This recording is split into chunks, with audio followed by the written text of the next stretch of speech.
Hello everyone. My name is Marco. I'm a graduate student from Brazil at the University of Brasilia, and currently working at Embrapa in the group of Dr. Oliveira, and doing my work inside of the National Institute for Science and Technology, JCVI-syn3B, which is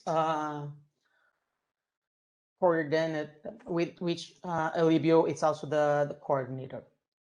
So my work, it's about using serine-integrases to do modifications in the minimal genome and then use them as tools for two uses. One is the top-down kind of approach, which is studying gene function and gene essentiality in the minimal cell. And the other one would be like a top-down, a bottom-up approach, which is like using integrases to assemble regulation networks.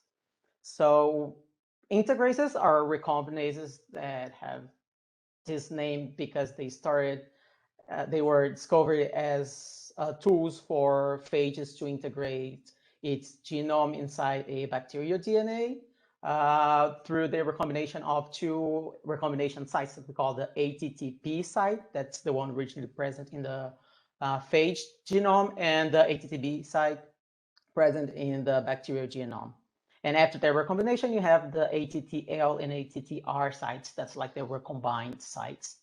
And according to the design you make with those sites, you can not only integrate or excise DNA fragments, but especially in the way we use them, when you have the two sites facing each other, the integrase will be able to flip the sequence flanked by them upon their recombination. So here you have ATTB and P facing each other in a way.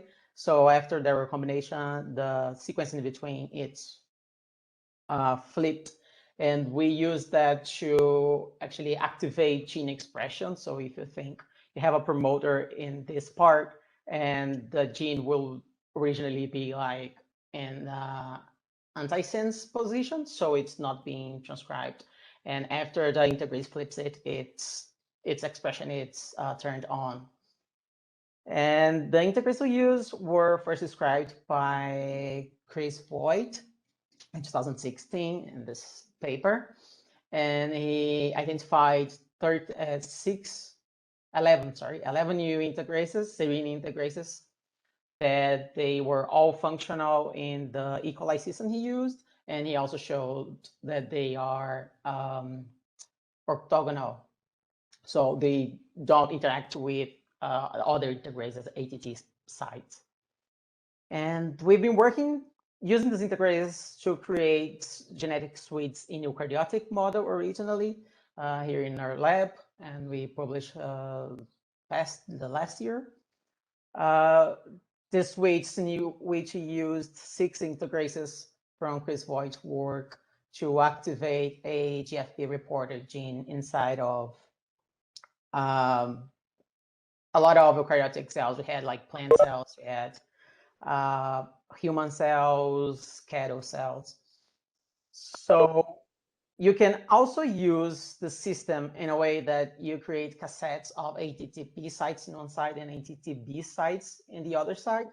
So the first integrase would flip the sequence, and a second round of integrase activity, like a different integrase, would flip the sequence back. So that's the way you can have it not only unidirectional, that's the nature of this integrase action. And then we had the opportunity to start working with the minimal cell in 2019, working in the group of John, and with the huge help of Yo Suzuki as well. So I don't need to present the minimal cell to you, just to point out that we have the SYN3, that's minimization of the genome from C1, and then we have the SYN3A with a recession of 19 genes, and 3B in which they added this landing pad system. I'm just presenting that because I'm going to use that. I used that in my work. So for the minimization process, they use the transposon bombardment methodology. And one point of this methodology is that it allows you to study the loss of function of one gene per cell due to the frequency of transposon insertion events. But we know that genes interact with each other. You have their complementarity function, you have overlapping function. So one point that's interesting is to study the loss of function of groups of genes at the same time. The use of integrases to regulate and turn on and off genes have already been used in the Scramble system developed in the project that was trying to create the synthetic genome of Saccharomyces cerevisiae. But they used a Krylov-Spee system working in a stochastic way in which they flanked a lot of genes with LOXP sites, and the integrase would do random groups of inactivations. So the idea is to use serine-integrases because you can have different groups of genes flanked by the same ATT site pairs of one integrase and other groups flanked by a second or a third integrase. For the work, we assembled a set of 4 plasmids for each integrase, and we selected to start the work with 2 integrases, integrase 9 and integrase 13, to activate reporter gene expression that we chose in this case to be mCherry. So the basic structure of the plasmids is the mCherry gene turned off. Here you have the spirulina promoter. So the gene is off because it's in an antisense position in relation to its promoter. And the gene is flanked by ATTB and P sites for a specific integrase. And you have this plasmid with or without the presence of the integrase. And I already designed and synthesized the plasmids that would give me the desired product, that is the mCherry now flipped in its own position and flanked by the ATTR and AL recombination sites.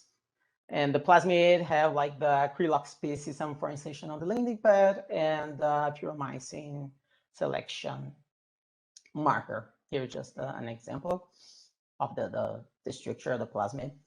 And the methodology was like pretty straightforward. So we would transform Syn3B cells with those plasmids and select for the puromycin marker. After 4 days, we get colonies, start a culture that was cultivated at 37 degrees in SP4 for 48 hours. Then we have the TET induction for another 48 hours, after which I did the fluorescence readings for mCherry and OD readings for population concentration control. And then I did a second round in which I washed the cells and put another round of TET induction to check for some results I had after the first round. So as for the results, oh, that's wrong, sorry. Integrase 9 were able to activate the mCherry expression after induction of tetracycline. Here we have the plasmid without the integrase in it, and here with the integrase, so there's activation. In here is the already flipped mCherry on plasmids just to use as positive controls. Delcas9 is constitutively expressing mCherry plasmid that I also used as a positive control, and this gRNA plasmid is negative control because there's no mCherry. So integrase 9 was able to turn on mCherry expression, but unfortunately integrase 13 did not. At first was like surprising because for E. coli all of the integrase worked, but in our eukaryotic systems you have very different behaviors on each integrase. So maybe we just have a system that's behaving more like the eukaryotic ones we've been working with. But it's interesting also to notice that in the positive control of the mCherry on with the ATT, L, and R sites for integrase 13, we have a reduction in the mCherry levels, especially when you compare to the mCherry on flanked by integrase 9 ATT sites. So we're probably having an interference of just the mere presence of the recombination sites. So we can have a lower result here, not necessarily because of ineffectiveness of integrase 18, but maybe interference of the construct. And another thing we could observe, even like for integrase 13, that was already lower results, is that upon activation in the already flipped plasmid, we had a decrease in the levels of MHR expression. So it just was like a point of concern because it could be some kind of damage to the DNA. And then I just did the same kind of induction, but now using 10 times less inducer, that's the tetracycline. And we could see the same results for integrase 9 with the lower concentration, which is like actually very good. And once again, even like this smaller concentration, we had that small reduction in MHR expression. So because of that, I decided to do the washing step. I got those cells, and after they were induced, I removed the tetracycline. And then here in the 0 group, they were the control groups of the previous steps. So they are basically a repetition of the other one, just never induced, and now they were induced. But here in those groups that have the 4 index means they were previously induced. And the gray bars are they were induced, washed, and not induced again. And the dark gray, they were induced previously, washed, and induced again. So we can see that integrase BP is still on. So since it was induced at first, you have them, the gene was like permanently flipped and activated. We had the same behavior of the small reduction, but if we compare the one that was induced, washed, and not induced again, they present the same levels of the positive control that was never induced.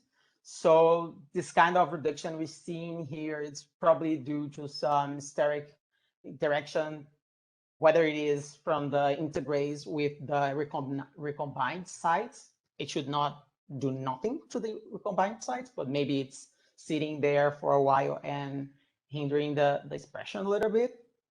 Or maybe just a construction of just a problem with the design of the vectors, because you have MHR on in this position, but upstream you have the integrase gene. So maybe by inducing integrase expression, we could be interfering a little bit with the expression machinery, recognizing and starting expressing MHR. So it's going to be checked.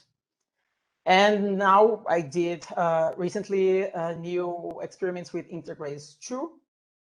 But they are still preliminary because for the integrase 2, I had only the plasmids with the BP sites. I don't have the post recombination control.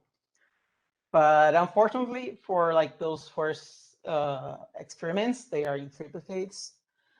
I'm sorry. We did not see induction of MHR upon increase in MHR upon induction of integrase 2. But like, our hearts want to believe there's something going on here, but it's hard to tell right now. And just as a control, because I had this negative result before, so I assembled a new control, that's this STAT-CH, that is a control with the MHR under the control of the tetracycline-induced promoter, just so I can make sure that the induction itself it's working, and that's not the problem we have in here.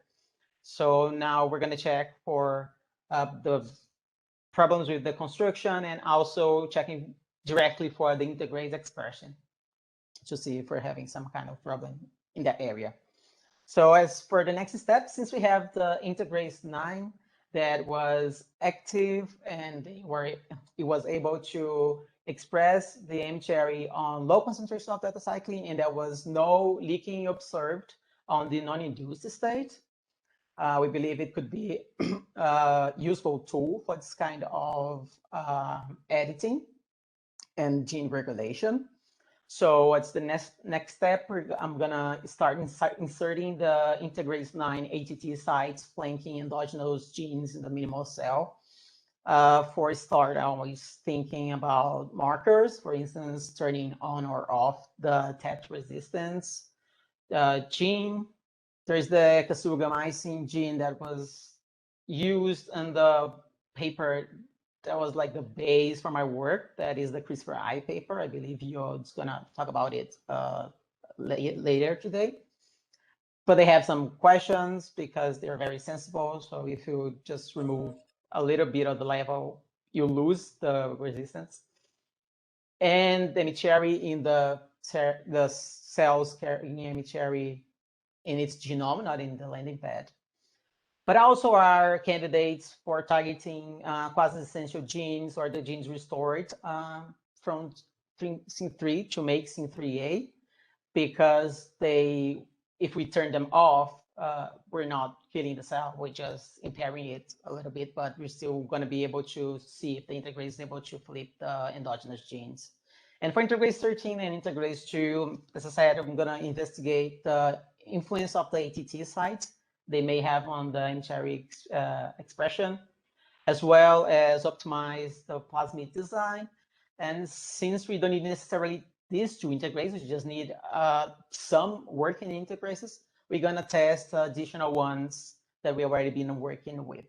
And as I mentioned, we can use those integrases in this top-down approach or in a bottom-up assembling regulatory networks, because we know the integrase doesn't need a cellular machinery to do its function.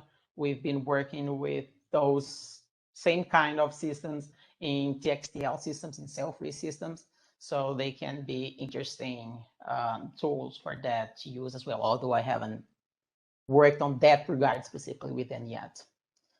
So that's it. Thank you, everyone. Here's my contact, and Dr. Oliveira, if you have any questions, be happy to take them. Marco, you mentioned the TXTL systems. As you'll learn at the session next week, I wouldn't go too deep into thinking about TXTL for the minimal cell yet. We have not got this going, but still, this looks like a potentially wonderful tool for helping us manipulate these genomes that can save us from the high workload of genome transplantation, those sorts of changes.